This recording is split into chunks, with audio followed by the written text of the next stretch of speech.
My name is Manuel Costa. I'm a licensed marriage family therapist working in San Jose. I wrote a little book for kids some time ago entitled Tackling Life Head On. And it's a book in conjunction with Ronnie Lott, the former 49er football player, using him and his life as a model. And one of the things that Ronnie was famous for was his hard hits.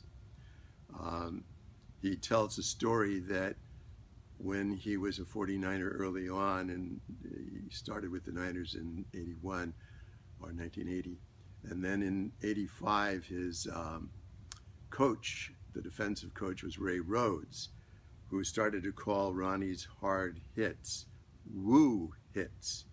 And the reason for that is that he would show these hits on film to the other players to give them a sense of the way they should play like Ronnie plays. And when they would show these hard hits on film, the players would go, woo! And so they called them woo hits. And Ronnie described the way he tackled at that time, he's not playing anymore, the way he tackled was to envision a spot on the other side of the player. And as he ran to the player to tackle him, he would run through the player as if to get to that spot that he envisioned on the other side. And he said, I would bring everything I had all the way from the toes. And he described it as a very emotional thing. And those hits were very powerful. Now, as you can imagine, a powerful hit like that is very strong, and it's going to be painful. And in fact, for both the tackler and the one tackled. And Ronnie had, he said, at least a dozen concussions during his time. And those concussions can cause a lot of problems for players.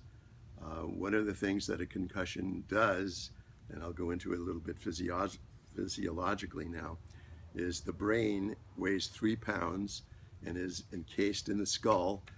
The skull is strong bone, and it's about 2 centimeters between the brain and the casing of the skull.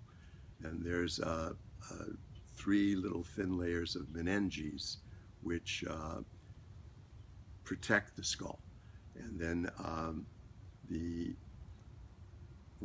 however the skull is impacted by a fall or a hard tackle or a blow to the head, such as in a car accident, the brain is rattled around, shaken around within the skull, and that sometimes causes bleeding, and it also causes, more frequently, little structures called axons to get ruptured. And when these axons are ruptured, it causes very bad symptoms like loss of memory. And that's because the axon's function is to provide information between the cells of the brain. So there's a synapses, and the axon acts as a transmitter of information. So when those are torn, the symptom is that you can't remember.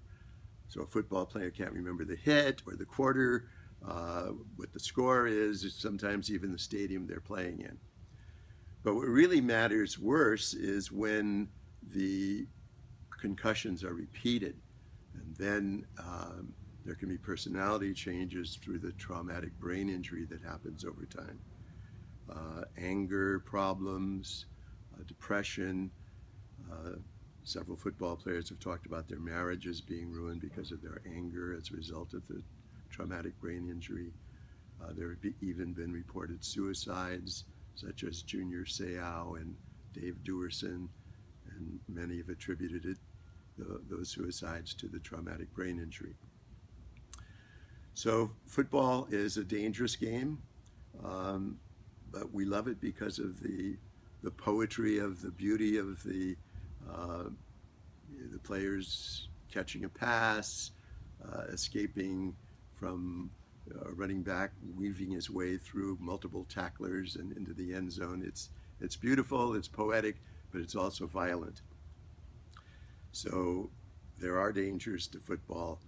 Many people say, well, there's worse dangers to driving. 32,000 people get killed per year in the United States through auto accidents, and about 14,000 die every year from falls. So there you have it. Football is dangerous, but living is dangerous. So again, I'm Manuel Costa, and the little book that I wrote is called Tackling Life Head On.